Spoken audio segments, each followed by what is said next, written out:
Hello everyone, good evening. जय Hind. Sir. Good evening. हाँ, good afternoon भी है, आप वो भी बोल सकते हैं। Good evening. Good evening. आजकल आफ्टरनून जैसा होता ही नहीं है, थोड़ी देर धूप निकलती है और उसके बाद बढ़िया बादल हो जाते हैं, तो मौसम इवनिंग या मॉर्निंग का ही होता है। चलिए, तो हम लोग आज से नया चैप्टर स्टार्ट कर रहे हैं भाई। It is vector. और गुड इवनिंग प्रिया, गुड इवनिंग बेटा। शायद एक दो क्वेश्चन रह गए थे जो मैंने दिए थे, वो हो गए थे क्या?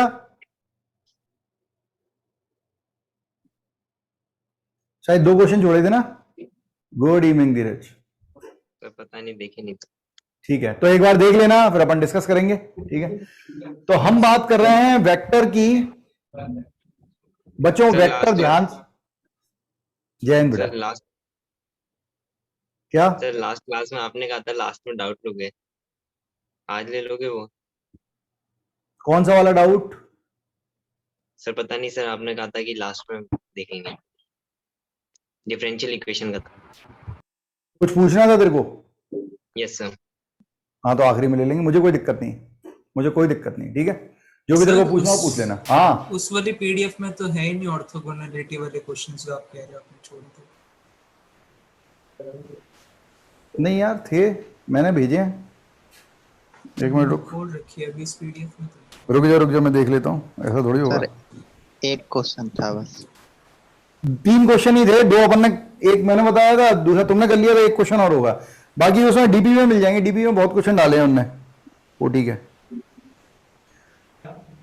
क्योंकि उसकी सिंपल प्रोसेस है, इसलिए मैं नहीं दिया हूं ज्यादा। ठीक है, 3 ही क्वेश्चन गए। बहुत रेयर है कि कभी आया है, मतलब पिछले 20 साल में एक आध बार कभी आया होगा ओटी। सब पीवाईक्यूज लेने वाले थे ना आज। पीवाईक्यू आप करने वाले थे, अगर आपने कर लिए हो, अगर आप लोगों ने बना लिए हैं पीवाईक्यू, उसमें डाउट होगा तो एक दिन डाउट के लिए रख लेंगे। Okay sir. ठीक है, मैंने ये बोला है पीवाईक्यू अब आप बनाइए, आपके पास अगर हैं क्या, अगर आपके पास हैं तो पीवाईक्यू बनाइए और पहले अनाउंस कर दीजिए, जैसे मैं अनाउंस कर देता हूं आपके सामने 2022 के पहले बनाना, पहले वही डिस्कस करेंगे। ठीक है, केवल डिफरेंशियल इक्वेशन के पहले बनाना, एक एक करके चलते हैं।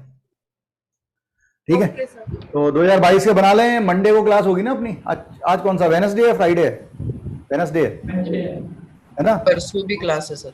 नहीं, परसों भी क्लास है, लेकिन अब वेक्टर क्या है, मैं बीच में एक वेक्टर का एक लिमिट आती है, उसके बाद फिर क्या है, फिर मैं दोबारा कभी अपने को, मान लो एक लेक्चर, मैक्सिमम लेक्चर अपना निकल गया, 1 घंटे 20 मिनट का ही लेक्चर हो गया, मान लो 1 घंटा अपना डिस्कशन में निकल गया, तो 20 मिनट के लिए मैं उठाऊंगा ना कोई वेक्टर का कोई कंसेप्ट, तो ऐसा होना चाहिए कि वो पुराने से कनेक्ट हो रहा हो। इसीलिए मैं फ्राइडे को नहीं रख रहा, क्योंकि अभी आज अपन चालू करेंगे, फिर फ्राइडे को अगर हमने डिफरेंशियल इक्वेशन ले ली तो फिर ये जो पढ़ाया होगा ना वो मंडे तक बिल्कुल खत्म हो जाएगा।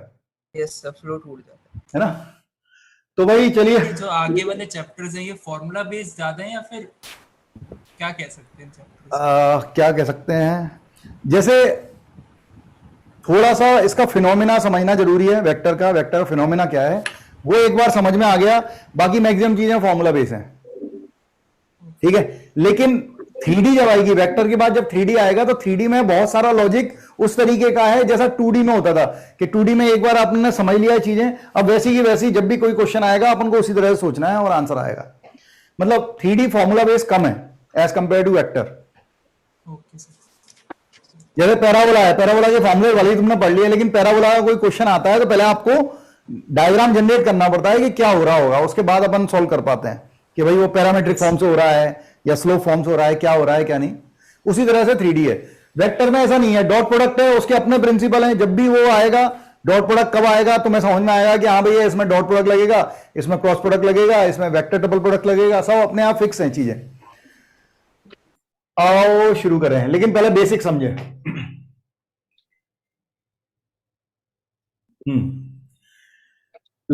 डायरेक्टेड लाइन सेगमेंट जिसे वेक्टर भी बोलते हैं। ठीक है, कोई डायरेक्टेड लाइन सेगमेंट बोलेगा या वेक्टर बोलेगा, एक ही बात है। What is this? It is any given portion of a given straight line where the 2 end point are distinguish. पूरी लाइन में कोई भी 2 पॉइंट जो डिस्टिंग्विश कर सकते हैं अपन, वो ले लिया अगर हमने। ठीक है, एक पॉइंट को हमने इनिशियल बोल दिया और एक को टर्मिनल बोल दिया। 2 पॉइंट होंगे, 2 एंड पॉइंट होंगे, एक इनिशियल कहलाएगा और एक टर्मिनल। टर्मिनल की तरफ एरो रहता है, ठीक है, वो मैं अभी आगे डिफाइन करूंगा, केवल डेफिनेशन बता रहा हूं। इसको और डायरेक्टेड लाइन सेगमेंट, इसी को वेक्टर कहते हैं।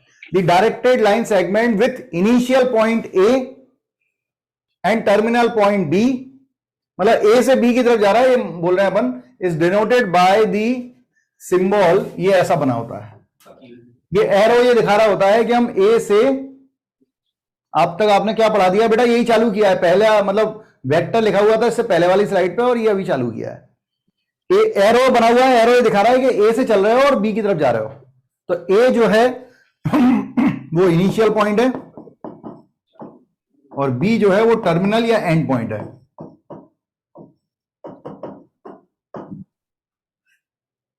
इसमें शुरू शुरू में कुछ लिखने का आता रहेगा, ठीक है, तो देखते रहिएगा। अरे अब जैसे डायरेक्टेड लाइन सेगमेंट, वेक्टर का नाम भी वही है, एनी डायरेक्टेड लाइन सेगमेंट। इससे मतलब क्या निकला है? डायरेक्टेड लाइन मतलब जिसका डायरेक्शन है, जिसके पास डायरेक्शन है, मतलब एरो जिस तरफ जा रहा है, किसी फिक्स तरफ इसका डायरेक्शन है। और लाइन सेगमेंट का मतलब उसका मैग्नीट्यूड क्या है? फिक्स है। तो कोई भी ऐसा सेगमेंट, लाइन सेगमेंट जिसका मैग्नीट्यूड और डायरेक्शन फिक्स हो, वेक्टर कहलाता है। इसमें हम इसको ए और इसको बी बोल रहे हैं। तो जो ए बी होगा लिखने में ऐसा आएगा, this is vector A B, A to B की तरफ, this is initial and this is final, final या टर्मिनल, ठीक है, टर्मिनल। और एक होता है स्केलर। स्केलर क्या होता है? कोई भी रियल नंबर हो उसे स्केलर बोले। तो जब बोला जाए स्केलर क्वांटिटी है तो मतलब वो कांस्टेंट वैल्यू है, ठीक है। अच्छा, तुम लोगों ने फिजिक्स में भी वेक्टर पढ़ा हुआ है? Yes sir. तो मैं कुछ सवाल करता हूं जिससे कंफ्यूजन दूर हो सकता है कुछ लोगों को आता हो, कुछ लोगों को नहीं आता हो। मैं केवल ऐसे लाइन से मैं पढ़ाने की आदत नहीं रखता कि मैं ये डेफिनेशन बोलता जाऊं, समझाता जाऊं, ऐसा नहीं। प्रैक्टिकली अप्रोच करते हैं कि वेक्टर में तुमने दो तरीके के वेक्टर देखे होंगे। एक ऐसा होगा, ऐसा लिखा होगा वेक्टर ए, और एक तुमने ऐसा देखा होगा, ऐसा कि ये ए है, ये बी है, ये वेक्टर ए है, ये वेक्टर बी है, डायरेक्शन ये है, ऐसा भी देखा होगा। इसी को हम A B, vector A B को लिखते हैं vector B minus vector A. तो यहां पर इस पॉइंट का पोजीशन वेक्टर वेक्टर ए है और इस पूरे लाइन सेगमेंट का वेक्टर वेक्टर ए है। क्या डिफरेंस होता है दोनों में? चलो पहला वाला ओरिजिन से चालू होता है, 0,0,0 पहला पॉइंट लेके। अच्छा, तो ये 0,0,0 पे नहीं हो सकता चालू? हो सकता है, लेकिन फिर वेक्टर कहीं भी प्लेस किया जा सकता है। इस वाले वेक्टर की एक फिक्स पोजीशन है अपने कोऑर्डिनेट सिस्टम में। ओके, और कोई?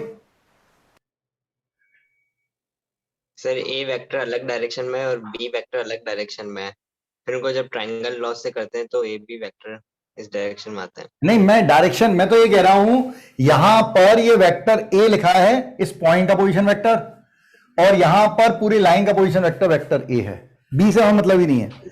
तो ये कैसे, मतलब इनका मतलब क्या निकल रहा है? क्यों अपन इसे बोल रहे हैं? दोनों में क्या डिफरेंस है?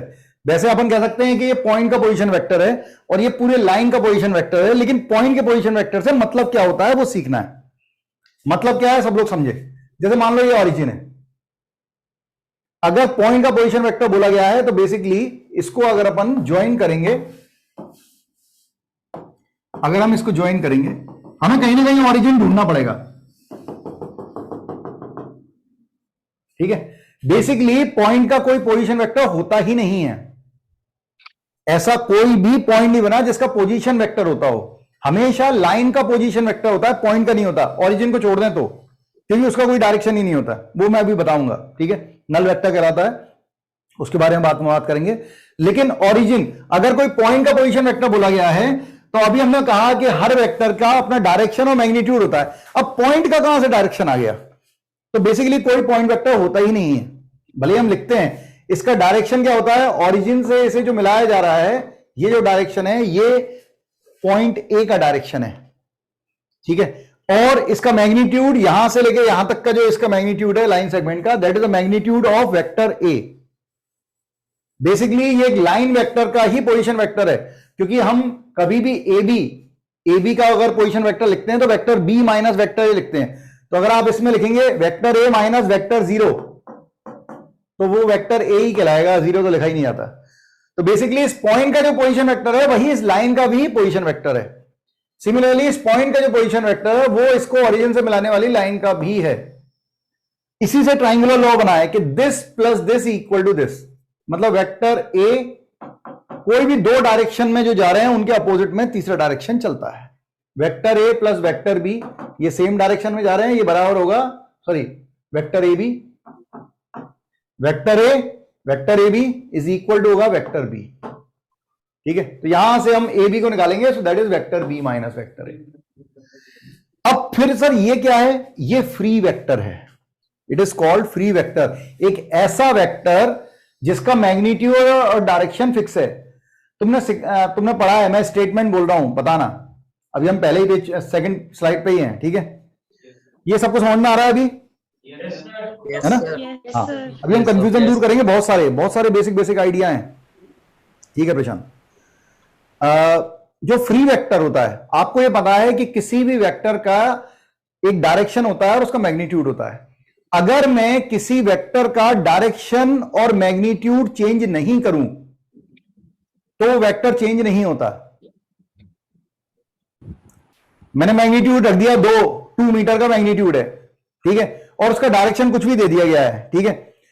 तो अगर मैं उसका सेम डायरेक्शन और मैग्नीट्यूड रख रहा हूं और उसे उसकी पोजीशन चेंज कर रहा हूं, तो पोजीशन चेंज करने से वेक्टर चेंज नहीं होगा। ये वेक्टर ए था, मैंने यहां पे बना दिया वेक्टर ए। मान लो ये सेम मैग्नीट्यूड सेम रखा, और इसे थोड़ा और बड़ा कर देता हूं, मैग्नीट्यूड सेम रखा, डायरेक्शन सेम रखा, दिस वेक्टर है, दिस ऑल्सो वेक्टर है। पोजीशन चेंज करने से वेक्टर चेंज नहीं होते। अब तो आप कह सकते हो कि सर ठीक है, फिर मतलब ये इसकी पोजीशन फिक्स है, ये फ्री वेक्टर नहीं है। अभी फ्री वेक्टर नहीं है, लेकिन अगर मैंने इसको vector B minus vector A लिख दिया, अब ये फ्री वेक्टर बन गया। इसका क्या मतलब है वो सीखें।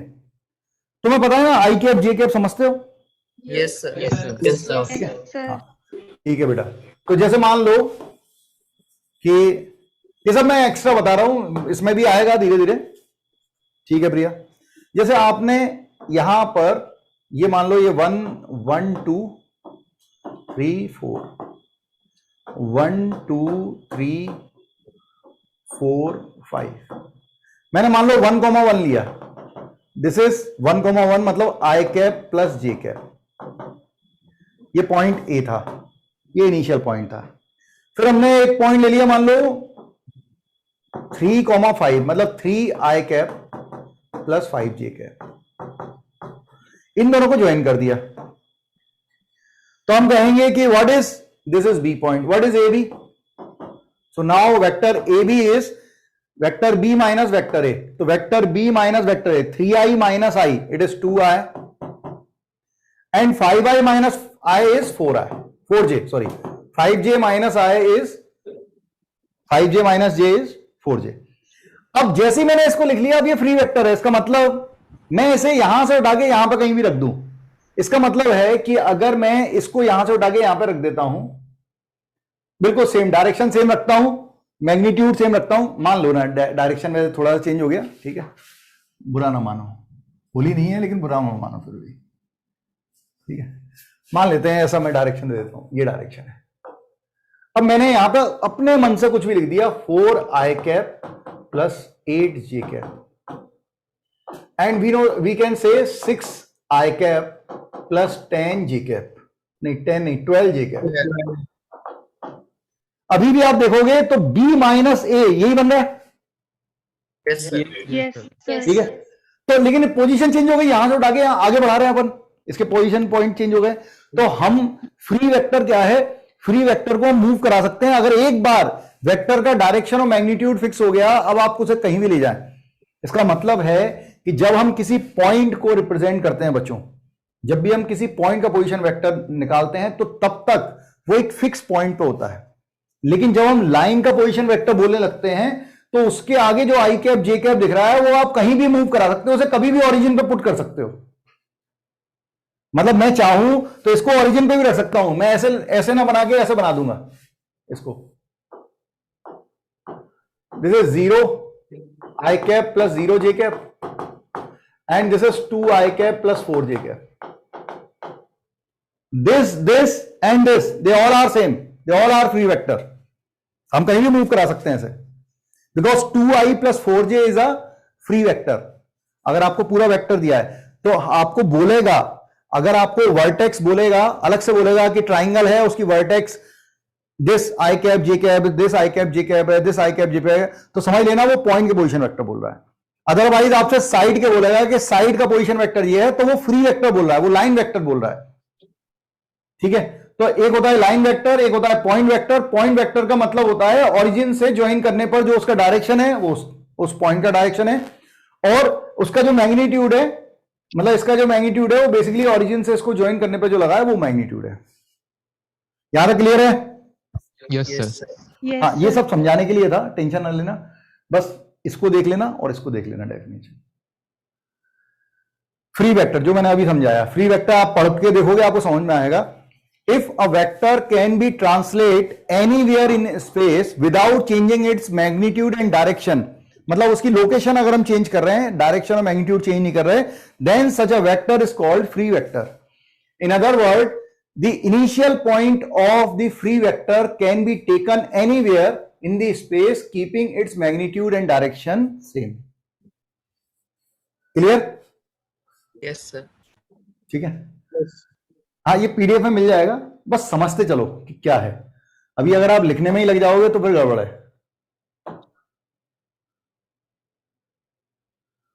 अरे छूट गया क्या? फ्री वेक्टर हो गया, हाँ। पोजीशन वेक्टर ये अपन बात कर चुके, ठीक है। Let O be a fix origin, then the position vector of a point P is a vector OP.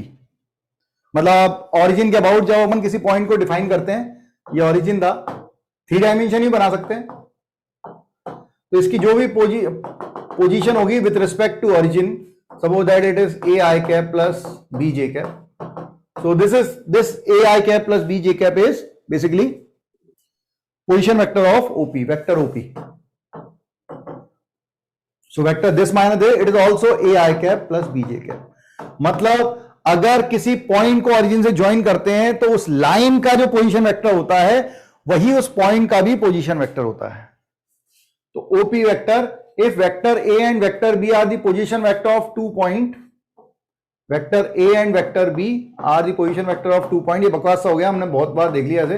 Vector B minus vector A is a position vector of B minus position vector of A. Is very very simple, ये अपन पहले से explain कर चुके हैं। हाँ बेटा, sir OP भी यहाँ पे फ्री वेक्टर कह सकते हैं ना? ओपी को यहां पर ओ को अगर तू ऑरिजिन डिफाइन नहीं करेगा तो कह सकते हैं। सर आपने कहा ना कि अगर मतलब माइनस करके लिखेंगे नहीं, फिर इसे ओपी नहीं कहेंगे हम, तो इसे कहेंगे एक वेक्टर है, vector A I cap plus B J cap. Okay sir, फिर उसे ऐसा बोल दे, ठीक है। अच्छा, इसे पी और क्यू लिख देता हूं या एम और एन लिख देता हूं, नहीं तो दोनों में अलग अलग चीजें आ रही हैं। आप तो इसे आई कैप जे कैप ही बोल दो, ठीक है, एक एग्जांपल ही दिया है। हाँ, अब जैसे ये है या ये है, एक ही बात है। ये वेक्टर ए था बेसिकली, ये वेक्टर बी था, तो इस लाइन का पोजीशन वेक्टर क्या होगा? जो इस पॉइंट, इस लाइन का होगा जो इस पॉइंट का है। Vector A minus vector B is vector A. अब जैसे बेटा अभी तू पूछ रहा था, इस लाइन वेक्टर को मैंने वेक्टर ए बोल दिया। अब इस वेक्टर ए को मैं कहीं भी रख सकता हूं, लेकिन उसे ओ ए नहीं बोलूंगा, क्योंकि ओ को ओरिजिन से ही रिप्रेजेंट किया जाता है। अगर वो अलग से बोले कि ओ कोई ओरिजिन ना होगी, मतलब कोई भी एक वर्टेक्स है, तो फिर चल जाएगा, ठीक है। Yes vector B, this is O B, so it is vector A B. Vector AB is vector A minus vector. It is vector BA. It is vector BA. तो vector BA head minus tail, terminal minus initial, vector A minus vector B। अगर उल्टा direction रखेंगे this one, so it is vector B minus vector A, जो भी आएगा इसमें। Zero vector या null vector हम पहले ही यूज कर चुके। A vector of zero magnitude, ये सब क्या है, ये 12th की डेफिनेशन है, एक एक मार्क्स में आ जाती हैं, तो आपको डेफिनेशन आनी चाहिए कि भाई डेफिनेशन एक्चुअल में होती क्या है। A vector of zero magnitude which has the same initial and terminal point is called zero vector, मतलब वो उसका इनिशियल भी वही है, टर्मिनल भी वही है, it is denoted as zero, it can have any arbitrary direction in and any line on its line of support, मतलब इसका कोई डायरेक्शन नहीं है, मैग्नीट्यूड इसका जीरो है और इसका कोई डायरेक्शन नहीं है, मतलब इसने ए की तरफ देखा तो इसका डायरेक्शन ए की तरफ हो गया, इसका बी की तरफ देखा बी की तरफ, तो आर्बिटरी मतलब जो चेंज होता रहे, एक ऐसा डायरेक्शन रखता है ओरिजिन। इनका यूज समझ में आता है, वेक्टर का यूज क्या है? बहुत तगड़ी चीज है वेक्टर। सर क्वेश्चन सॉल्व करने में हेल्प करता है। हाँ, अभी तो क्वेश्चन ही सॉल्व करना है, लेकिन वेक्टर बहुत तगड़ी चीज है। वेक्टर कैलकुलस से मिलकर वेक्टर कैलकुलस बनाता है, ठीक है, 2 डायमेंशन में, तो वो और तगड़ा हो जाता है। मतलब जैसे मैं यहां पर खड़ा हुआ हूं और मैं किसी भी सैटेलाइट को देख रहा हूं, तो मेरी आंखें ओरिजिन हो गई और वो डायरेक्शन वेक्टर दिख रहा है, और वो बीच में कुछ नहीं है, स्पेस है, लेकिन वो वेक्टर की तरह काम कर सकता है। तो बहुत सारी चीजें, आप अलग अलग पर्सन, तुम मुझे देख रहे हो, अलग अलग जगह बैठ के देख रहे हो एक ही जगह, तो तुम में से हर कोई जो है वो ओरिजिन की तरह काम कर रहा है। तो ये बहुत सारे ऐसे, अब बहुत सारी चीजें हैं, लेकिन फिलहाल बेसिक आइडिया अपन समझने की कोशिश कर रहे हैं। यूनिट वेक्टर डेफिनेशन अलग चीज है, मैं पूरा समझाऊंगा यूनिट वेक्टर का मतलब क्या है, और इससे बहुत शानदार कंसेप्ट निकलता है।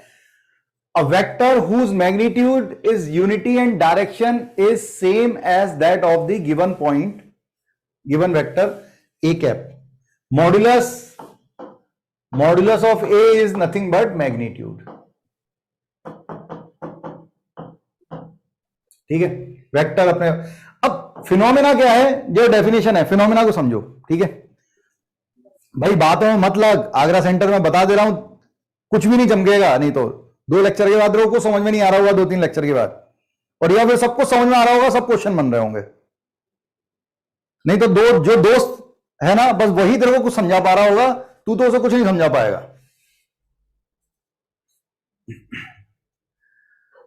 ये सोशलिज्म नहीं है, ठीक है, मतलब पढ़ते समय अगर तुम बात कर रहे हो किसी और से, तो तुम सोशल लाइफ जीने की कोशिश कर रहे हो, ये फिर आप लोगों के लिए नहीं है, जो इसी चीज में लगा रह गया, ये उसके लिए नहीं है। देखो वेक्टर ए, हमने अभी अभी कहा कि हर वेक्टर जो है वो अपने पास अपना मैग्नीट्यूड और डायरेक्शन रखता है। तो इन्होंने क्या किया, इन्होंने 2 पार्ट में डिवाइड किया, वेक्टर के 2 क्वांटिटी अलग अलग डिवाइड की। एक वो क्वांटिटी जो मैग्नीट्यूड रखती हो, वेक्टर नहीं रखती हो, तो उसको इन्होंने मॉडुलस बोल दिया।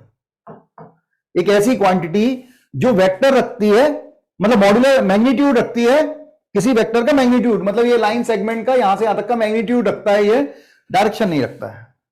और दूसरा केस डायरेक्शन रखता है, उसका मैग्नीट्यूड से कोई लेना देना नहीं है, it is called unit vector. तो यूनिट वेक्टर जो है वो बेसिकली क्या करता है, वो डायरेक्शन रखता है, इसका डायरेक्शन रखता है, लेकिन इसका मैग्नीट्यूड, उसका मैग्नीट्यूड 1 होता है, तो उससे कोई लेना देना नहीं है। अब इसका अगर मैं प्रैक्टिकली बात बताऊं कि प्रैक्टिकली हो क्या रहा है, इसको ऐसे लिखा जाता है, और इसी से ए कैप आता है, vector A by modulus of vector A. लेकिन प्रैक्टिकली हो क्या रहा है, कैसे शुरुआत हुई होगी किसी भी वेक्टर की। तो देखो, मान लो ये वेक्टर ए है, ठीक है, अब तुमने अपनी तरफ से यूनिट बनाई है, मान लो बहुत बड़ा वेक्टर था, मतलब तुम्हारे जिस रूम में तुम बैठे हो उतना बड़ा कोई वेक्टर था, ठीक है, एक कोने से लेके दूसरे कोने तक, तो तुमने एक यूनिट बना दी। तुमने कहा कि सर मैं 1 मीटर मेजर करूंगा और उसे एक यूनिट मानूंगा, कि सिंगल यूनिट। अरे कुछ भी मान सकते हैं, यूनिट वेक्टर है। अब तुम कितनी एक यूनिट मान रहे हो वो डिपेंड करेगा। तो मान लिया तुमने यहां से यहां तक, मैंने मान लिया कि 5 सेंटीमीटर लूंगा और उसे एक यूनिट मानूंगा, तो मैंने 5 सेंटीमीटर को एक यूनिट मानी। तो डायरेक्शन यही है और मैग्नीट्यूड 1 है, दिस इज ए कैप। तो मैंने ऐसे छोटे छोटे मैग्नीट्यूड बना लिए 1 1 के, 1 1 1 1 1, ठीक है। ये थोड़ा छूट गया, वो बाद में देखेंगे। It is A cap, it is A cap, क्योंकि हमने पढ़ा है कि कोई भी वेक्टर हो, अगर उसका मैग्नीट्यूड और डायरेक्शन सेम है तो उसकी पोजीशन में चेंज करूंगा उसमें कोई चेंजेस नहीं होगा। समझ में आ रहा है? Yes, sir. ठीक है, बहुत बढ़िया। ये भी यूनिट वेक्टर, ठीक है बच्चे, यूनिट वेक्टर, यूनिट वेक्टर। मान लो ये कुछ 0.4 टाइम्स ऑफ यूनिट वेक्टर आ रहा है, मतलब पूरा नहीं पहुंच पाया, ठीक है, 0.4 के समय, ठीक है अमिताभ। तो ये हो गया 1 2 3 4 5 6, ये हो गया 6.4 times of A cap. This is nothing but vector A. Vector A कितना है? 6. ये 6.4 क्या है? This is basically a magnitude. मतलब कुल मिला के हम ये काम कर रहे हैं, हमने एक यूनिट वेक्टर बना दिया, और वो कितने टाइम्स है वेक्टर का, that is called the unit vector. उससे हम पूरे वेक्टर को डिफाइन करते हैं कि कितने टाइम्स यूनिट वेक्टर का, जितने टाइम्स यूनिट वेक्टर का होगा, that is a modulus of that vector. इस तरह से बनाया। अब इससे फायदा क्या है? यूनिट वेक्टर बनाने से क्या फायदा है? मान लो कोई दो वेक्टर हैं, मैं अभी कोलिनियरिटी और समझाऊंगा। मान लो कोई दो वेक्टर हैं आपके सामने, ये वेक्टर ए है, ये वेक्टर बी है, ठीक है। मान लो ये दो वेक्टर हैं और ये दोनों वेक्टर पैरेलल हैं। अब मुझे डायग्राम नहीं बनाना, तुम अपने मन से, तुमने मुझसे कहा कि सर मैं दो वेक्टर ले रहा हूं, वेक्टर ए और वेक्टर बी, और वो दोनों पैरेलल हैं। तो मैं तुझसे पूछना चाह रहा हूं कि भाई बता तो कैसे बन रहे होंगे। तूने कहा नहीं सर मुझे बताना नहीं है, आप तो मैथ्स की लैंग्वेज में लिखो इसे, कि दो वेक्टर हैं और दोनों को दिखाओ और दोनों पैरेलल हैं। कुछ ऐसा लिखो कि जिससे देख के मैं समझ जाऊं कि ये पैरेलल हैं। कुछ समझ में आ रहा है मैं क्या कह रहा हूं? ठीक है। हाँ, डायग्राम बनाए बगैर, मैं डायग्राम बनाए बगैर कुछ ऐसा लिख दूं मैथमेटिकल लैंग्वेज में जिसे देख के आप समझ जाओ कि ये वेक्टर पैरेलल हैं। तो मैंने कहा कि भाई इन दोनों में क्या चीज कॉमन है? डायरेक्शन। दे आर पैरेलल, ठीक है, इनका डायरेक्शन सेम है। और अगर डायरेक्शन कौन रखता है? Unit vector. इन दो हमारे पास वेक्टर के दो ही केस हैं, एक मैग्नीट्यूड रखता है, एक डायरेक्शन रखता है। तो मैं ये कहूंगा कि अगर मैं इसका एक यूनिट कट कर लूं तो ये ए कैप है, और इसका एक यूनिट कट कर लूं तो ये बी कैप है। अब ये दोनों वेक्टर जो हैं, इन दोनों का डायरेक्शन भी सेम है और इनका मैग्नीट्यूड भी सेम हो गया। तो जब दो वेक्टर जो हैं उनका डायरेक्शन और मैग्नीट्यूड सेम हो जाता है तो वो सेम हो जाते हैं। तो ए कैप जो होगा वो बी कैप के, अगर मैंने बस ऐसा लिख दिया कि ए कैप जो है वो बी कैप के क्या है? बराबर है, तो तुम समझ जाओगे कि एक दोनों का डायरेक्शन जो है वो क्या है? सेम है, ठीक है। उनका मैग्नीट्यूड कुछ भी हो सकता है ये 5 टाइम्स हो वेक्टर ए के, लेकिन हम डायरेक्शन तो बता सकते हैं क्योंकि ए कैप और बी कैप क्या दे रहे हैं? डायरेक्शन। अगर मैं अपोजिट कर दूं, ये भी मैं लिखवाऊंगा अभी, तो मैं कह सकता हूं A cap equal to minus B cap. Direction opposite है, यस सर। ठीक है ना। तो यहां पर मैं इनका मैग्नीट्यूड के बारे में बात नहीं कर रहा, केवल इनके डायरेक्शन के बारे में बात कर रहा हूं। ये एक बड़ी चीज है, ठीक है। अब इस चीज को मैं लिखवाऊंगा आगे, ये सबको समझ में आया हो मेरे ख्याल से। आप चाहें तो इसमें जो आपको अच्छा लगे वो लिख लें। हाँ बेटा। सर ये यूनिट वेक्टर के केस में कंफ्यूजन आती है शुरू से ही है, जब से बड़ा है वेक्टर। अरे अब नहीं आएगी दादा, तसल्ली रख, तसल्ली रख। अभी मैं यूनिट वेक्टर डेरिवेशन कराऊंगा तो तेरी सारी कंफ्यूजन दूर हो जाएगी। मतलब ऐसे लगता है हर एक यूनिट वेक्टर का मैग्नीट्यूड 1 कैसे हो सकता है सर? अगर ये क्या है सर, जैसे हमारे पास एक छोटा वेक्टर है और एक बड़ा वेक्टर है, और उसको हम इक्वल पार्ट्स में डिवाइड कर रहे हैं, तो उस दोनों के यूनिट वेक्टर की लेंथ तो अलग आएगी ना? वो डिपेंड करता है, तूने दोनों के लिए सेम सोची होगी तो सेम आएगी। भाई कैसी बातें कर रहा है? ये देख, ये एक्स एक्सिस था, ये वाई एक्सिस था। Yes sir. तूने ओरिजिन से लेके 1 2 3, तो ये हो गया 3 आई कैप। इसको डायरेक्शन दे देते हैं, this is 3 I cap. Agree? Yes sir. अब मैंने यहां पर, ये 1 था, मैंने यहां तक ले ली डायरेक्शन, ये 2 तक गया। Now this is 2 I cap. Yes sir. अरे मैं कंफ्यूजन हो सकता है, ये 0,1 था, मतलब जे कैप, ठीक है।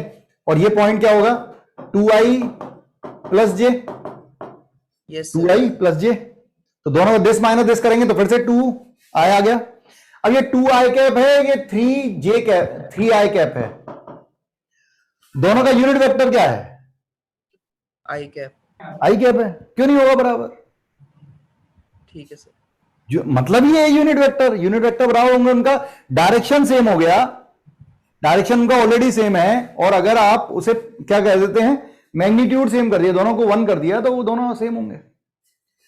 देखो हाँ, अब बात कर रहे हैं इक्वलिटी, ठीक है, ये इक्वलिटी की बात कर रहा है। एक मिनट रुको, मैं इसको बाद में लूंगा, पहले आपको सिमिलरिटी आनी चाहिए थी।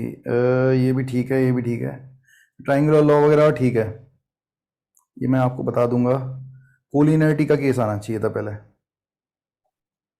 ये उल्टा सीधा लगा दिया है, मजा नहीं है। चलो ठीक है, जो भी है, चलो पढ़ लेते हैं, ये बहुत सिंपल सा है। हमने अभी दो वेक्टर को इक्वल किया, अरे A cap equal to B cap किया।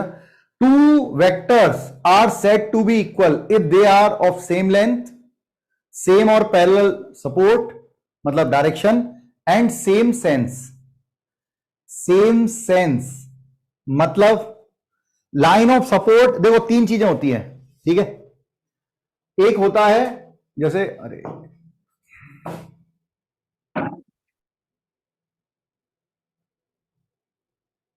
बेटा एक मिनट,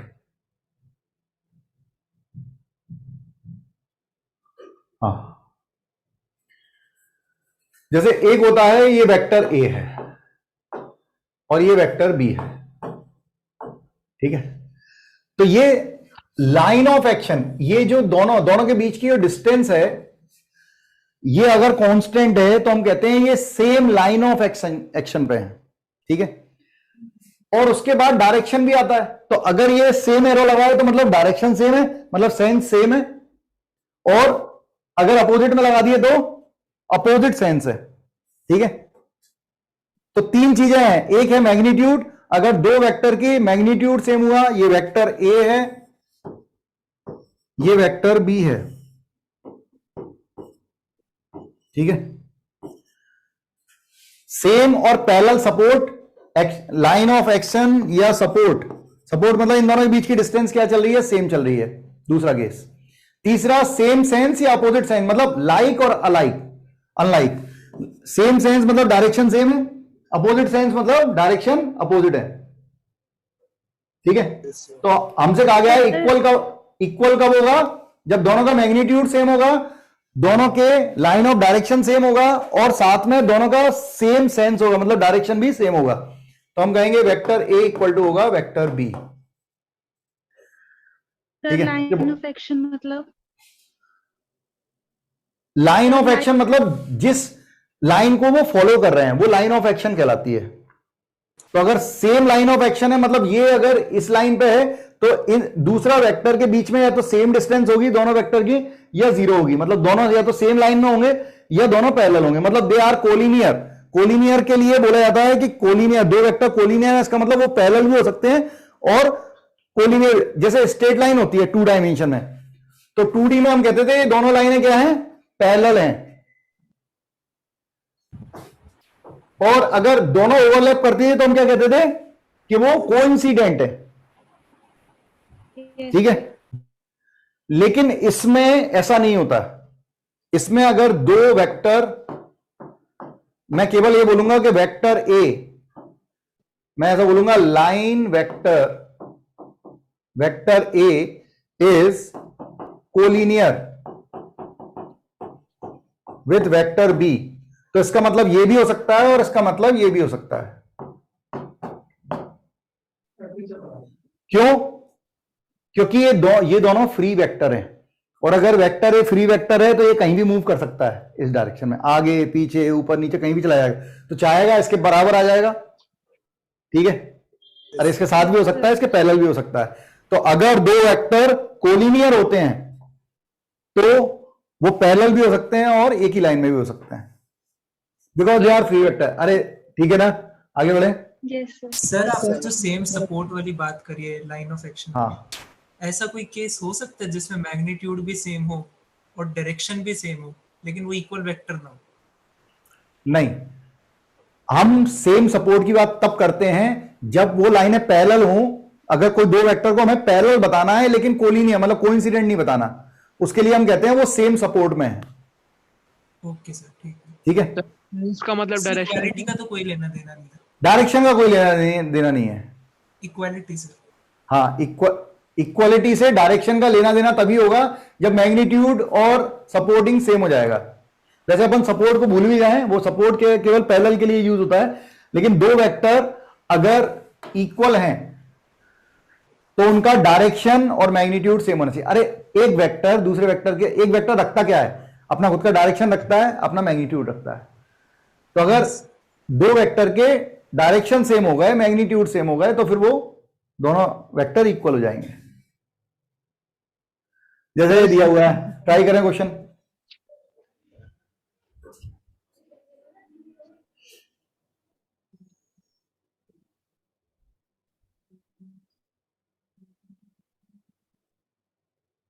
ये मैंने जानबूझ के दिया है एक क्वेश्चन, फिजिक्स में आपने थोड़ा बहुत पढ़ा हुआ है इसलिए। कुछ भी नहीं है, वेक्टर आर दिया हुआ है, vector A, vector B, vector C सब पुट करें, लैम्डा, म्यू और वी निकालें।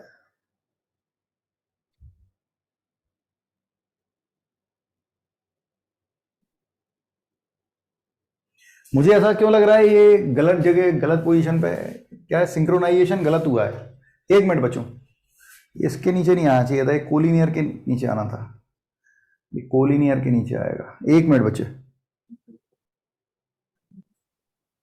ऐसा क्यों हुआ है?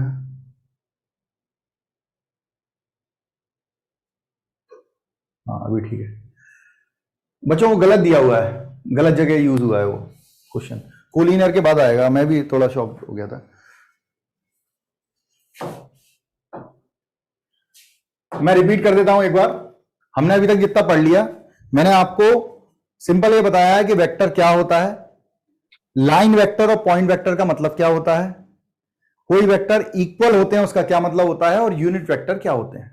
हर वेक्टर अपने पास दो केस रखता है, एक जो मैग्नीट्यूड दिखाए, एक जो वेक्टर दिखाए। जो वेक्टर दिखाएगा दैट इज यूनिट वेक्टर, जो मैग्नीट्यूड दिखाएगा that is modulus, magnitude of the vector. अब कुछ अलजेब्रा है, एडिशन ऑफ टू वेक्टर, ये सब मुझसे बोले जाए पढ़ाने को, इसलिए मैं पढ़ा रहा हूं, नहीं तो आपको आता है। ट्रायंगुलर लॉ आता है ना भाई सबको? Yes, sir. Yes sir. A vector have magnitude as well as direction, therefore their addition is a direction of the addition of the real number। तो हम रियल नंबर को ऐड कर देते हैं। अगर दो वेक्टर हैं तो उनके आई कैप के आगे जो आ रहा होगा उसको ऐड कर दिया जाएगा, और जे कैप के आगे जो आ रहा होगा वो ऐड हो जाएगा। Triangular law, if two vectors can be represented in magnitude and direction by the two sides of the triangle taken in order, then their sum will be represented at the third side of in reverse direction. इसमें है क्या?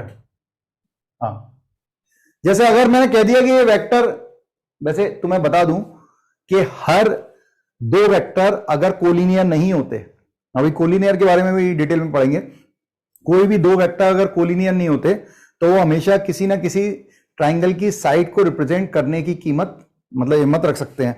अगर आपने third side define नहीं की है तो, मतलब वेक्टर ए अगर है और वेक्टर बी ये कोलिनियर नहीं है, तो आप कोई ना कोई एक ट्राइंगल तो इससे बना ही सकते हैं। तो ये थर्ड साइड होगी, दिस इज डायरेक्ट, दिस है direction, this is this, so it is in opposite reverse direction. ये जा रहा है this plus this equal to this. अच्छा, इसमें अभी अपन और आगे पढ़ेंगे कि ये बेसिकली क्या है, डायगोनल बन रही है एक पैरेललोग्राम की, ठीक है। और इससे आगे हम ये भी पढ़ेंगे कि ये बेसिकली रिजल्टेंट है। तुमने पढ़ा है ना फिजिक्स में, दो फोर्स लग रहे हैं, यस Yes, sir. दो फोर्स लगते हैं तो उनका रिजल्टेंट भी ऐसे निकाला जाता है कि ये वेक्टर है F1 इस डायरेक्शन में, ये है वेक्टर F2, तो इसका रिजल्टेंट जो होता है F1 प्लस F2, ये इसका रिजल्टेंट होता है बेसिकली। यस ठीक है। Yes. अब मैंने क्या किया, इसे फ्री वेक्टर मान के इसको उठा के यहां पे रख दिया, इसको उठा के मैंने यहां पे रख दिया, तो यहां पे भी कोई दिक्कत नहीं है क्योंकि ये दोनों वेक्टर क्या है, पैरेलल भी होंगे, मैग्नीट्यूड सेम होगा, तो इसको उठा के यहां पे रख दूं। पोजीशन चेंज करने से वेक्टर चेंज नहीं होता है, ठीक है। मैं पैरेललोग्राम पे ले चलता हूं आपको।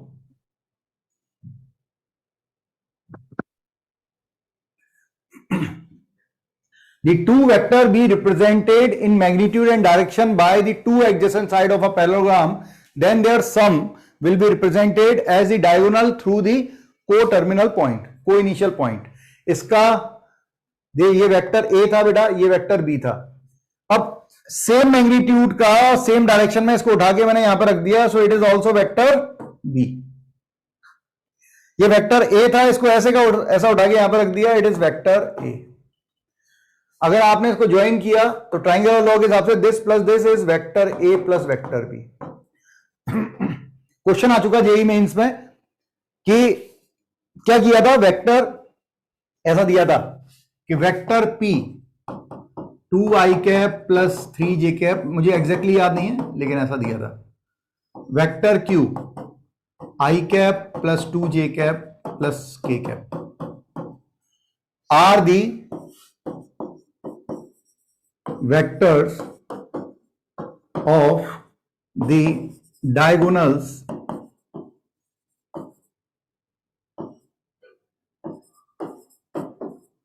of parallelogram. Then find the magnitude of its side. इनके साइड का मैग्नीट्यूड निकालना है. क्वेश्चन समझ में आ रहा है? Yes sir, yes. हमसे कह रहा है कि वेक्टर P और वेक्टर Q क्या है, वेक्टर्स हैं किसके, डायगोनल के, किसके, पैरेललोग्राम की डायगोनल के वेक्टर हैं ये. तो साइड्स का मैग्नीट्यूड निकालना था. तो बेसिकली आप अगर एक साइड का वेक्टर वेक्टर ए मानेंगे, एक साइड का वेक्टर वेक्टर बी मानेंगे, तो इसका डायगोनल होगा vector A plus vector B, एक डायगोनल. और ये वाला क्या होगा, मान लो इसे नाम दे देते हैं अपन ए बी सी डी अपने मन से. ठीक है, तो ए बी सी डी दिया तो मैं कहूंगा वेक्टर बी, देखना दिस प्लस दिस होगा ना, इक्वल टू दिस, ट्राइंगुलर लो, सेम डायरेक्शन. तो it is D B vector B plus vector D B equal to होगा vector A. So what is vector D B बच्चों, vector A minus vector B. तो अगर एक vector A है एक vector B है तो एक डायगोनल होती है vector A plus vector B और एक होती है vector A minus vector B. अब आपको दिया हुआ है कि वेक्टर पी, तो मान लो वेक्टर पी क्या है, एज्यूम कर लेते हैं vector A plus vector B, और वेक्टर क्यू क्या है, vector A minus vector B. अब हमें ए और बी निकालना है, तो इनसे निकल जाएगा ए और बी. एक बार दोनों को ऐड कर देंगे,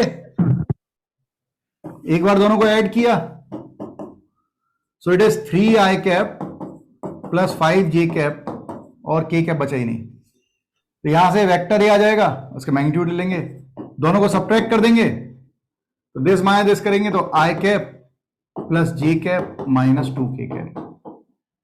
इससे b आ गया, ये साइड्स आ गई, इनका मॉड्यूलस लेना आपको आता होगा, मॉड्यूलस लेंगे तो under root of A square plus B square plus C square करके आंसर निकालते हैं. सर हमें लिखना चाहे लिख लें, मैग्नीट्यूड निकालना था, इसलिए हाँ. हमने ए वेक्टर माइनस बी वेक्टर कुछ भी लिख दिया, लेकिन हाँ. वैसे हमें यहाँ पे मॉड लगाना चाहिए ना, किसमें मॉड लगाना चाहिए, ए वेक्टर माइनस बी वेक्टर में, कि वो उससे क्या सर कोई यहाँ पे फर्क कोई नहीं फर्क पड़ेगा. नहीं पड़ेगा. हाँ, क्वेश्चन ऐसा भी तो हो सकता है ना जहाँ पे फर्क पड़े. क्वेश्चन ऐसा हो सकता है जहां पे फर्क पड़े, वो क्वेश्चन ऐसा होगा कि उसमें दो डायगोनल के बीच की एंगल पूछ ले, तो हो सकता है एंगल जो है वो ऑब्ट्यूज आ जाए. Yes sir. तो कोई भी दो लाइन जब इंटरसेक्ट करती हैं तो एक तरफ ऑब्ट्यूज और एक तरफ एक्यूट एंगल बनाती हैं. तो जो ऑब्ट्यूज एंगल आएगा हम उसमें एक्यूट भी ले लेंगे अगर वो एक्यूट एंगल पूछ रहा होगा. इससे ज्यादा अंतर नहीं आएगा, मतलब समझ रहा है ना. ठीक. हाँ, मैंने ए को कुछ और माना, बी को कुछ और माना, तो उससे बहुत ज्यादा फर्क नहीं पड़ता. जो लोग लिख रहे हैं और लिखना चाहे लिख लें. ठीक है,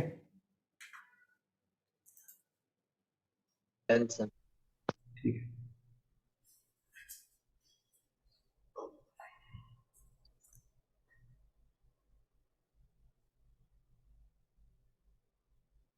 collinear vector. Two vector are said to be collinear if their support are parallel, if their support are parallel and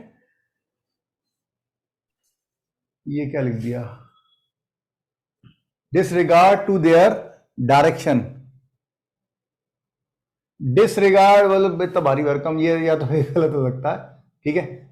बस इतना ही लिखेंगे ना अगर तो भी चलेगा, ये नहीं भी लिखे ना डायरेक्शन के, हमने ये लिख दिया है कि उनका सपोर्ट जो है वो पैरेलल है। अब वो ऐसे भी हो सकती है कोलिनियर और ऐसी भी हो सकती है कोलिनियर, ठीक है। Collinear vector is also called the parallel vectors. Not all parallel vectors is called the collinear vector, but collinear vector is also called the parallel vector. ठीक है, if they have the same direction, they are the name as like vector, otherwise unlike. या तो like vector कहलाएगा या unlike कहलाएगा। अगर direction same होगा तो like vector, vector A, vector B, और अगर unlike होगा, ठीक है।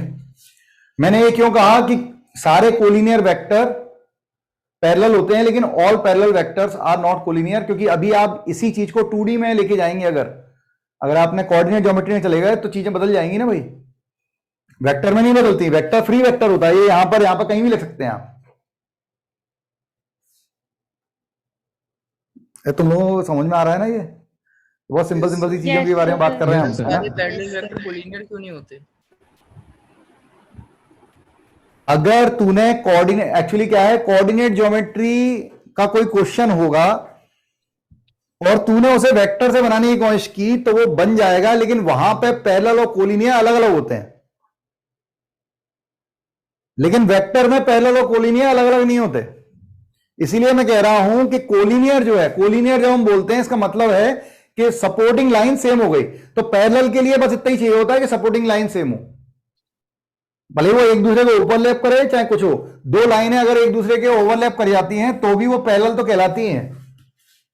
All coincident lines are parallel, but not all parallel lines are coincident. इनको मुझे पैरेलल ही बोलना पड़ेगा, किसमें? कोऑर्डिनेट ज्योमेट्री में। लेकिन इनको और इसको दोनों को मैं कोलिनियर बोल सकता हूं, vectors, line of action same है। अच्छा, तू कोऑर्डिनेट ज्योमेट्री को साइड में रख, ठीक है, क्योंकि मैं नहीं चाहता मैं कहीं गलत हो जाऊं, इसलिए मैं कोऑर्डिनेट को घुसा रहा हूं इसमें। तो ये याद रख के वेक्टर में चाहे आप कोलिनियर बोलेंगे चाहे आप पैरेलल बोलेंगे, दे बोथ आर सेम, ठीक है। अच्छा, आप सुनो, ये है कि है ना, लाइन ऑफ एक्शन सेम होना चाहिए। हाँ, लाइन ऑफ एक्शन सेम है। अब देखो कोलिनियर के लिए कंडीशन देखो। वेक्टर, अगर ये वाला केस ले रहे हैं, लाइक वेक्टर का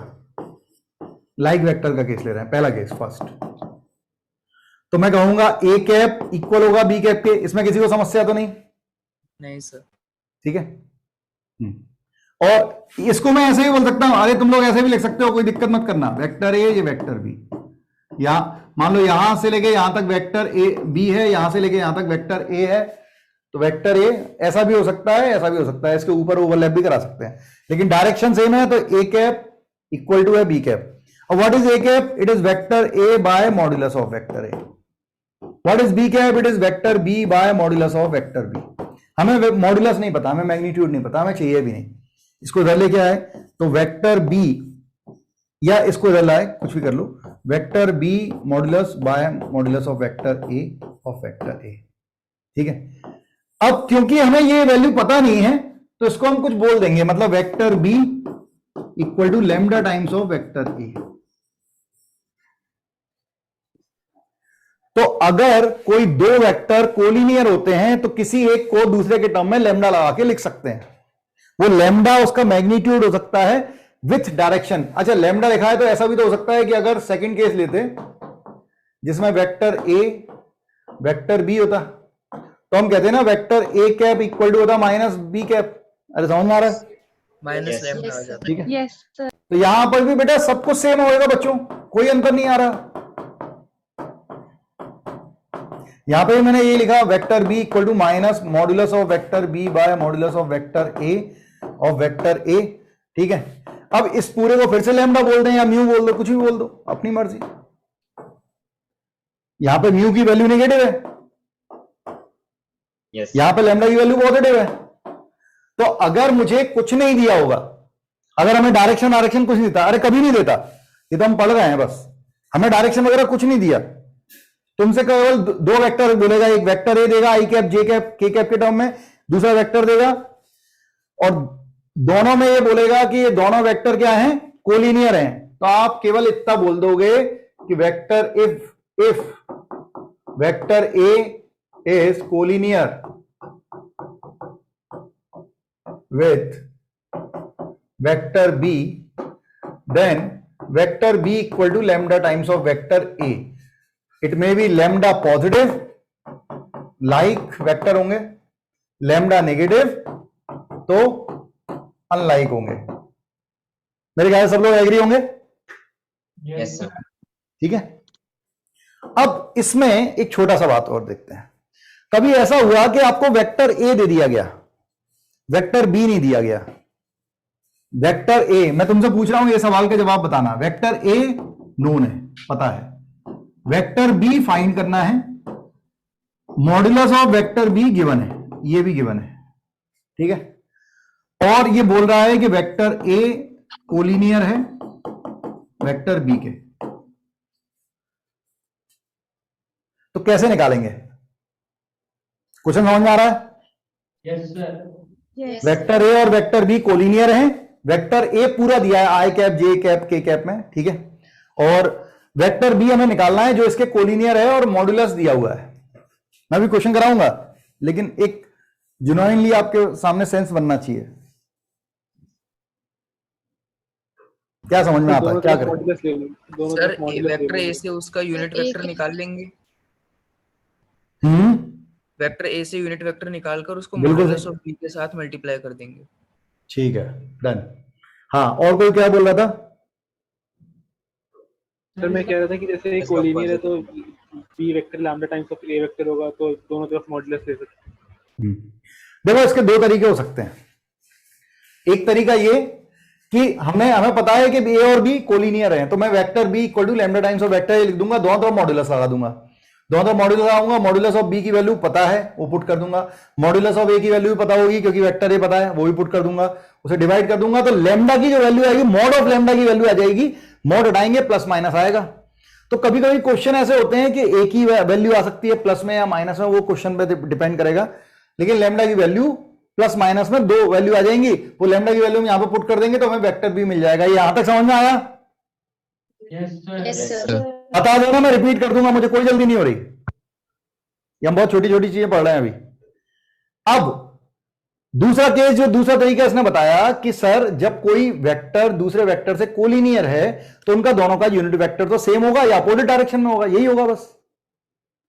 तो हम ऐसा भी तो कर सकते हैं कि इसका यूनिट वेक्टर निकाल लेते हैं, अरे A cap equal to B cap होगा या A cap equal to minus B cap होगा, इन दोनों में से एक तो होगा ही। तो अगर मुझे वेक्टर ए पता है तो मैं वेक्टर ए का और कोई यूज नहीं करता हूं, केवल उससे यूनिट वेक्टर निकाल लेता हूं और वेक्टर बी को लिख दूंगा कि हर वेक्टर अपने पास अपना मैग्नीट्यूड रखता है, तो मैग्नीट्यूड गिवन है, और यूनिट वेक्टर रखता है तो यूनिट वेक्टर इन दोनों में से एक होगा, तो प्लस माइनस लगा के ए कैप लिख देता हूं, आंसर है। क्या ये चमक रहा है? Yes yes sir. Yes sir. ये सेंस वाला, ये सेंसिबल हो गया, ये फॉर्मूला हो गया। फॉर्मूला अपनी जगह, फॉर्मूला हमेशा लग सकता है, ये लॉजिक हो गया। अब इस लॉजिक पे बहुत सारे क्वेश्चन बनाए जाते हैं, प्लीज लिख लें, ठीक है, कोई जल्दी नहीं है।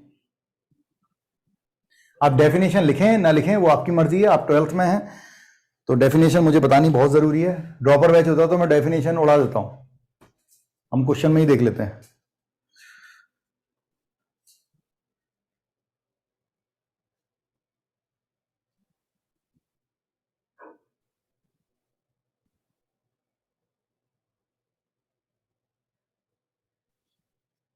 आपको दिक्कत हो रही है, हो सकता है कि सर कुछ चीजें हमने नहीं लिखी हैं और कुछ चीजें हमने लिख ली हैं, तो एक काम कीजिएगा, मैं बता दूं, 1 आप नोट डाल के छोड़ सकते हैं, ठीक है। फर्स्ट हमने डायरेक्टेड लाइन सेगमेंट देखा, second slide, third slide, 4 5 6 7 8 9 slide है, आप चाहें तो 9 या 7 पे छोड़ सकते हैं, ठीक है। 6 पेज, अभी आप 6 पेज भी छोड़ते हैं, 5 पेज छोड़ते हैं, उसमें हो जाएगा। अमिताभ अभी तो सही आ रही है वॉइस?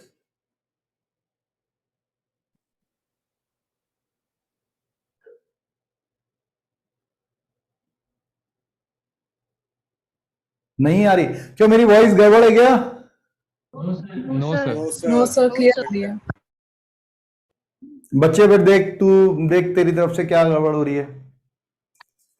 मैं चाहता हूँ कि कभी ना कभी गड़बड़ हो थोड़ी, जो चेंज करें। 1 साल हो गया वही माइक चल रहा है, कुछ नया है। मैं जबरदस्ती खराब नहीं कर सकता, मेरा ईमान नहीं बोलता। हाँ, कुछ नया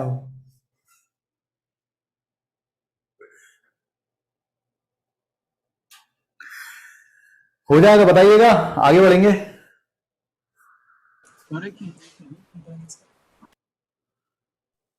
अभी मैं आपको, जिसको भी यूनिट वेक्टर में बहुत समस्याएं हैं ना, वो सब अभी क्लियर हो जाएंगी। यूनिट वेक्टर के यूज कैसे करते हैं वो सीख लेंगे।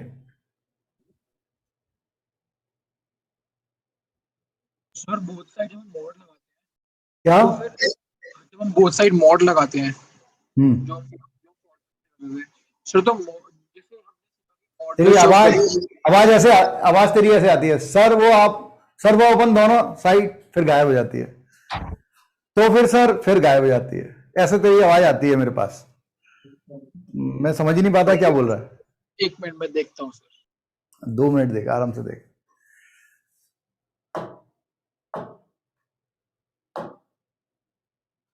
हाँ भाई, तो मैंने जो अभी आपको बताया, समझाया कि कोई चीज कैसे आई, वो ये लिखा हुआ है symbolically, the 2 vectors vector A and vector B are collinear if and only if vector A, अरे यार परेशान कर डाला है, vector A is k times of vector B या lambda times of vector B where k is real. Vector A दिया हुआ है, मान लो a1 i cap, a2 j cap, a3 k cap. Vector B दिया है b1 i cap, b2 j cap, b3 k cap, and they are collinear then a1 upon b1, a2 upon b2 and a3 upon b3। How is it possible? क्या आपको समझ में आ रहा है? देखो जरा, हमने कह दिया vector A equal to lambda times of vector B because they are collinear. तो ये हो गया a1 i cap, a2 j cap and a3 k cap, and this is lambda b1 i cap, अरे लैम्डा का multiply हो जाएगा इस पूरे में, lambda b2 j cap, lambda b3 k cap.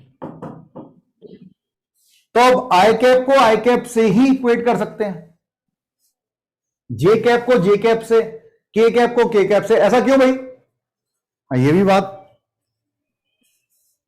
Sir उनके यूनिट वेक्टर्स का मैग्नीट्यूड सेम है। उनका लाइन ऑफ एक्शन सेम नहीं है, उनके यूनिट वेक्टर सेम नहीं है, बिल्कुल सही बोल रही है। If 2 vectors are non zero and non collinear vectors such that this then ax and y equals to 0। ये मतलब ये कहना चाह रहा है कि अगर 2 वेक्टर कोलिनियर नहीं हुए then they are independent to each other. ठीक है, ये लिखाते नहीं है कहीं, लेकिन मैं लिखवा रहा हूं, ध्यान रखना। If 2 vectors vector A and vector B are dependent, ऐसा कहता है कि 2 vectors are dependent means they are collinear, implies vector A equal to lambda times of vector B या vector B equal to lambda times of vector A. If 2 vectors are independent,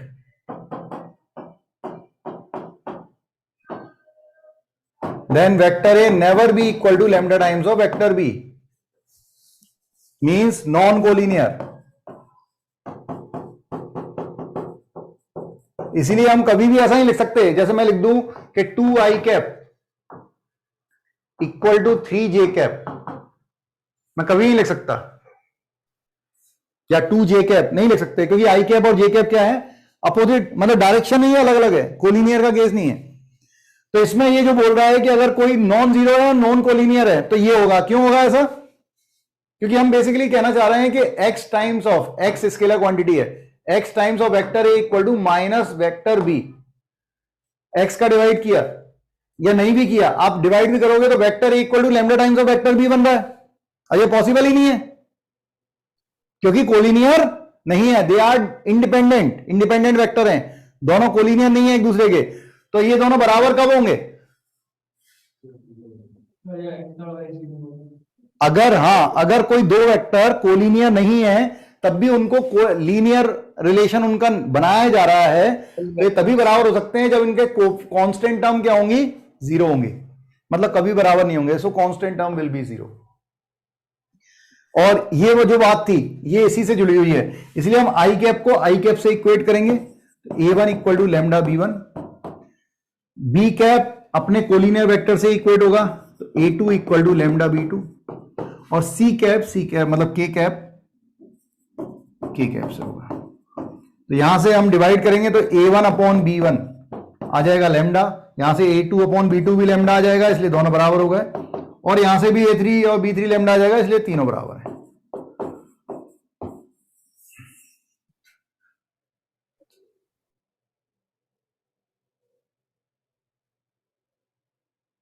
ठीक है अमिता, ये लिख लें बच्चों, ये पता होना चाहिए, ये लिख लें। और मैं आपको बताऊं हर चैप्टर का मोड ऑफ थिंकिंग अलग है, हर एक चैप्टर का माइंड सेटअप अलग है। आप इतने समय से कैलकुलस के माइंड सेटअप में थे, अब हम धीरे धीरे वेक्टर की तरफ जा रहे हैं। थोड़ा ध्यान से पढ़िएगा, नहीं तो ये सिलेबस ये 3-4 लेक्चर निकलने के बाद आप जागे कि अच्छा इसका माइंड सेटअप ऐसा है, तब तक चैप्टर निकल जाएगा। तो सिंसियर होके पढ़िए, जो मैं बताता जा रहा हूं मैं रुक रहा हूं, आप आराम से लिख लें, कोई जल्दी नहीं है।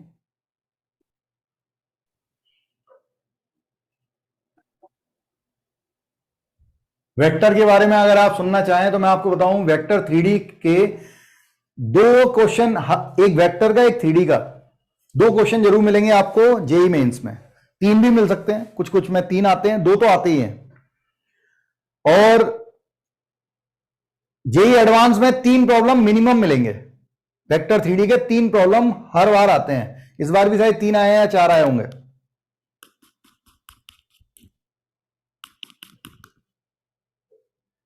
और ये एक ऐसा चैप्टर है जिसके क्वेश्चन ना बने ऐसा हो नहीं सकता। इसके चैप्टर के क्वेश्चन बनते ही, आप प्रैक्टिस करके जाएंगे हमेशा बनेंगे। ठीक है प्रिया,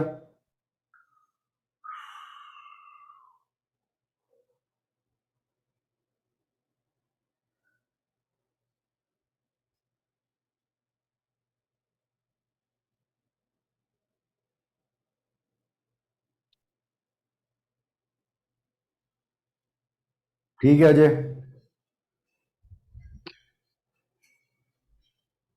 ठीक है कुसुम बेटा।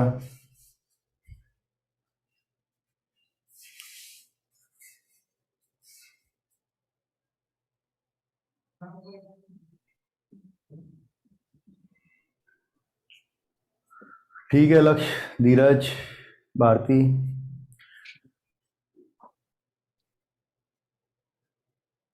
सर हाँ बेटा।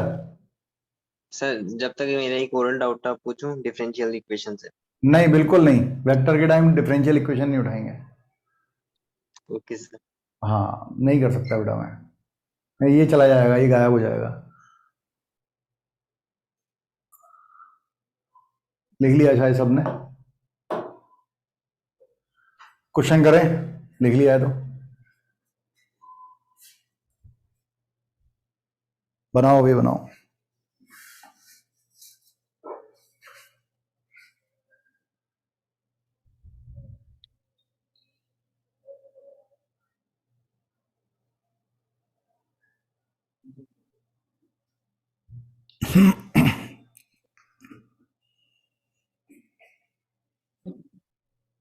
Vector alpha and vector beta are collinear.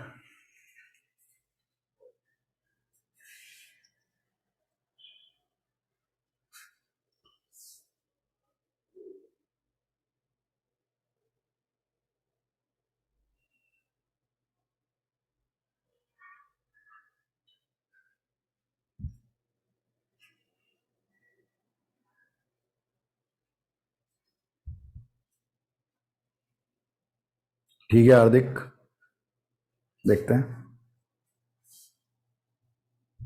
ठीक है पीयूष।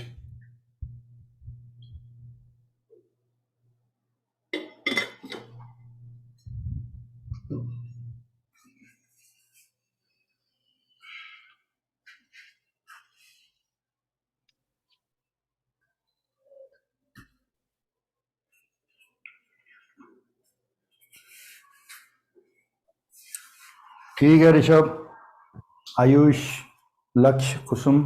1/4 सर। क्या बेटा? 1/4। ठीक है।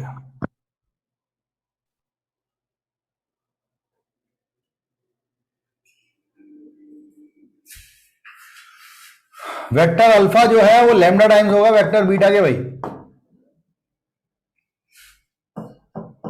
x-2 vector A vector B equal to lambda times of this, तो lambda 3 + 2x vector A -2 lambda vector B. अब वेक्टर ए और वेक्टर बी इंडिपेंडेंट है, नॉन कोलिनियर। तो अगर नॉन कोलिनियर है तो आई कैप जे कैप जैसे non collinear होते हैं, ऐसे वेक्टर ए वेक्टर बी भी नॉन कोलिनियर हैं। तो वेक्टर ए वेक्टर बी से इक्वेट होगा, वेक्टर ए वेक्टर ए से इक्वेट होगा और वेक्टर बी से इक्वेट होगा। तो वेक्टर ए का कोएफिशिएंट है x-2, इसका है लैम्डा टाइम्स ऑफ 3 + 2x, और वेक्टर बी का कोएफिशिएंट इधर 1 है, इधर -2 लैम्डा है। तो लैम्डा की वैल्यू आ रही है -1/2। ये पुट कर देंगे and enjoy. So x-2 it is -1/2, 3 + 2x, so it is 2x - 4 equal to -3 - 2x, so it is 4x equal to 1, तो x equal to 1/4, बिल्कुल सत्य कथन। ठीक,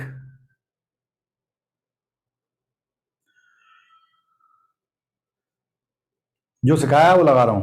अभी तो अपन और इसमें कंसेप्ट लाएंगे और साथ में बनाएंगे। अभी सर इसमें हम प्लस माइनस कंसिडर नहीं करेंगे? इसमें आया नहीं ना प्लस माइनस। वेक्टर अल्फा दिया हुआ है, वेक्टर बीटा भी दिया हुआ है। अगर एक दिया है और एक नहीं दिया है, जैसे एक क्वेश्चन लिखो, यहीं पे बना देता हूं। Let vector A equals to 2i cap -2j cap + k cap and vector B such that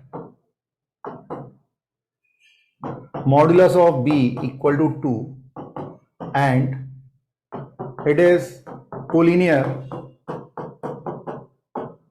with vector a, then find vector b।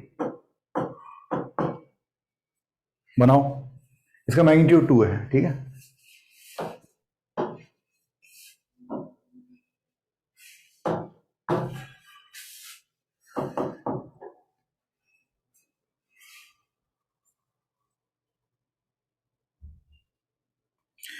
तो अगर एक नहीं दिया होगा दूसरा दिया होगा तो फिर अपन मॉड्यूलस लगाएंगे। मॉड्यूलस जब लगाएंगे तो उसमें प्लस माइनस आ जाएगा अपने आप, या कैप के साथ लेंगे।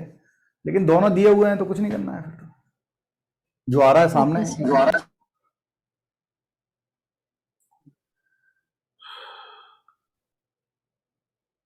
ठीक है पीयूष,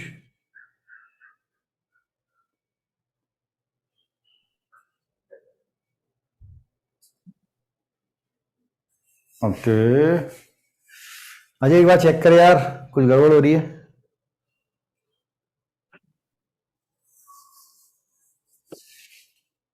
सर वो डायरेक्शन है केवल।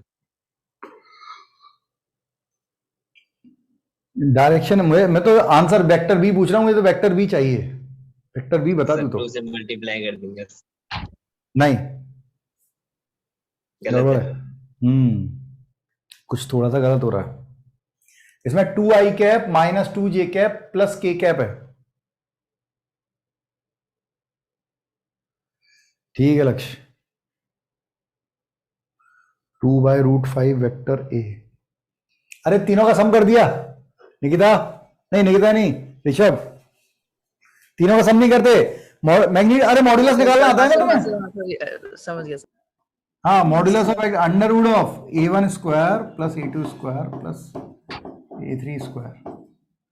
इफ करा वही था, पता नहीं आंसर में वही लिख दिया। गिवन आई कैप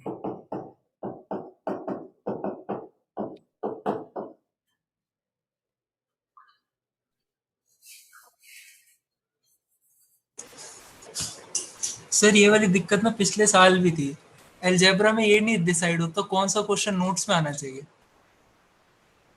कौन सा क्वेश्चन नोट्स में आना चाहिए, सारे अलग होते हैं एक दूसरे से।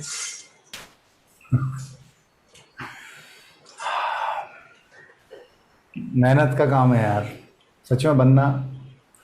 Vector B equal to magnitude of, या ठीक है वेक्टर बी इक्वल टू, मैं तेरी बात से सहमत हूं बट फिर भी क्या कर सकते हैं, वेक्टर है, मेरे पास भी शब्द नहीं है कहने के लिए। मॉड्यूलस, ये मॉड हो जाएगा, ये मॉड्यूलस हो जाएगा, ये मॉड है ये मॉड्यूलस, दोनों सिंबल सेम हो, क्योंकि ये रियल नंबर है, रियल नंबर पे मॉड लगता है, मॉड्यूलस नहीं लगता। वेक्टर या कॉम्प्लेक्स नंबर पे मॉड्यूलस लगता है। इसका मॉड्यूलस दिया है 2 और इसका मॉड्यूलस आ जाएगा 3 मेरे ख्याल से। तो लैम्डा इक्वल टू होगा +-2/3। तो लैम्डा की जगह हम +-2/3, vector B equal to +-2/3 vector है। So vector B equal to +-2/3 और vector A is 2i cap -2j cap plus k cap. जैसा इस बच्चे ने बताया था उससे ही बना सकते थे कि ए कैप निकाल लेते, ए कैप फाइंड कर लेते और वेक्टर बी को बोल देते it is + modulus of B A cap. ऐसा भी कर सकते थे क्योंकि डायरेक्शन अपोजिट में होगा या होगा यूनिट वेक्टर सेम ही होगा। ठीक है ठीक है, तो आज के लिए मैं यहीं तक रख रहा हूं। इसके बाद एक आध क्वेश्चन और बच गया शायद, तो देख लेते हैं। हाँ ये बच गया, ये बना लीजिएगा आप, मैं छोड़ के जाऊंगा पीडीएफ में। और एक आध रह गया, ये भी रह गया, ये भी बना लीजिएगा। और कुछ, अच्छा ये तो टर्मिनल पॉइंट आएंगे। ठीक है, तो हमने कोलिनियर तक देखा है, मेरे ख्याल से सब लोगों को समझ में आ रहा होगा बच्चों। Yes sir. हाँ, हम 3 डायमेंशन को एक्सप्लेन करना सीखेंगे, 3D में कैसे बनाते हैं। फिर हम सेक्शन फार्मूला वगैरह वो सब देखेंगे, सेक्शन फार्मूला कैसा बनता है। देन सेंस समझेंगे, नोशन समझेंगे, डॉट प्रोडक्ट का और क्रॉस प्रोडक्ट का पहले, फिर उनकी प्रॉपर्टी और उनका ज्योमेट्रिकल सेंस समझेंगे। एक एक करके चीजें चलेंगे। पहले मैं इसके बाद मैं स्केलर प्रोडक्ट बताऊंगा, स्केलर प्रोडक्ट क्या होता है, डॉट प्रोडक्ट क्या होता है और उसका ज्योमेट्रिकल सेंस क्या है, और वेक्टर प्रोडक्ट क्या होता है उसका ज्योमेट्रिकल सेंस क्या है, उसके क्वेश्चन करेंगे। फिर दोनों की प्रॉपर्टी लेंगे एक एक करके। ठीक है, हाँ भाई किसी को डाउट था? Yes sir. बोल सर x-1 x-1 ब्रैकेट में dy ब्रैकेट में dy इनटू में इसके साथ में dy प्लस सर dy अच्छा dy, अच्छा ठीक है, plus y dx equals to x into x-1 इंटू y की पावर 1/3 dx। सर मेरे को ऐसे पूछना था, जैसे अपन लीनियर से बनाते हैं क्वेश्चन, हाँ तो अपन सबसे पहले तो ये डिसाइड करते हैं कि dy/dx रखें कि dx/dy रखें। नहीं, हम ऐसे डिसाइड नहीं करते, हम तो सबसे पहले dy/dx ही निकालते हैं। मैंने नहीं सिखाया आपको कि पहले आप ये सोचें, बिल्कुल मत सोच, तू तो dx का डिवाइड कर ले पूरे में।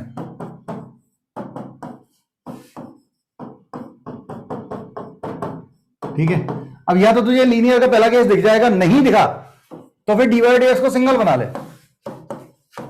ये dy/dx को मैं सिंगल बना रहा हूं, x-1 y की power 1/3 minus y upon x-1। मैंने सिखाया कि पहले dy/dx को बना लो। अगर डिनोमिनेटर में केवल x का फंक्शन आया, केवल y का फंक्शन आया, या x और y का फंक्शन आया लेकिन प्रोडक्ट में, तो केस 1 है dy/dx ही रखना है। और अगर x और y के फंक्शन एडिशन सब्ट्रैक्शन में आ गए डिनोमिनेटर में तो पलट देंगे। मैंने सिखाया। Yes sir. हाँ, और तुम लोग गलत आदत है, तुम लोग क्या है मेरे नाम से पर्चे फाड़ देते हो कि सर आपने ये सिखाया, मैंने ऐसा कुछ नहीं सिखाया, ठीक है, मैं तो सही सिखा रहा हूँ। मैंने ऐसा ऑब्जर्व किया है, जैसे dy/dx पहले देख लो कि कौन सा बन रहा है। देख मैंने जो तेरे को समझाया ना कि ये सब ऐसा कर लेते हैं, या हर क्वेश्चन को कैसे देखते हैं कि होमोजीनियस का है या नहीं, ये कोई नहीं बताता है, किसी बुक में कहीं नहीं दिया हुआ है। मैंने तेरे को इतने आसानी से बता दिया है कि तेरे को कोई भी दिक्कत नहीं आएगी। अगर तू 2-5 सेकंड लेके चलता है तो तू समझ सकता है कि वेरिएबल। कोई बताएगा ये कौन सा फॉर्म है? चमक रहा है क्या? लीनियर इक्वेशन है नहीं, है लीनियर इक्वेशन है वो, ठीक है, रिड्यूसिबल लीनियर पार्ट रिड्यूसिबल है बिल्कुल। इसमें x-1 का डिवाइड करेंगे पहले, जिससे सिंगल बन जाए dy/dx, और फिर 1/3 का डिवाइड कर देंगे इधर, तो y की पावर -1/3 dy/dx 1/x-1 y की पावर 2/3 और x, y की पावर 2/3 को t मान तो ये dt है। Yes sir. सर ये ऐसे करने पे हो जाएगा, अगर कोई dx/dy कर ले तब भी वो रिड्यूसिबल बनेगा। हो सकता है, t लेने पे dt में गड़बड़ आ रही है। तो गड़बड़ इसलिए आ रही है क्योंकि वो वाला केस नहीं है, इसलिए गड़बड़ आ रही है। तेरे को मैंने लिखवाया है, तूने भी लिखा होगा, ये मैंने कंसेप्ट बताया था कि कब हमेशा dy/dx ही ले, कब dx/dy कन्वर्ट करना है वो बता दिया है, उसको फॉलो कर बेटा, बहुत अच्छे से डिफरेंशियल इक्वेशन बनेगी, उसके क्वेश्चन नहीं बनेंगे, ठीक है। Okay sir. एंड सर ऐसे पूछना था, जो एग्जैक्ट फॉर्म होती है, एग्जैक्ट फॉर्म से जो क्वेश्चन बनते हैं, तो उसमें एक क्वेश्चन ऐसा था जो लीनियर से नहीं बन रहा था, तो ऐसा होता है जो कि केवल एग्जैक्ट से ही बने और किसी से ना बने? बिल्कुल हो सकता है ना, हमने क्वेश्चन किए थे ऐसे, 2 क्वेश्चन हमने किए थे जो केवल एग्जैक्ट से बनते, किसी और से नहीं बनते।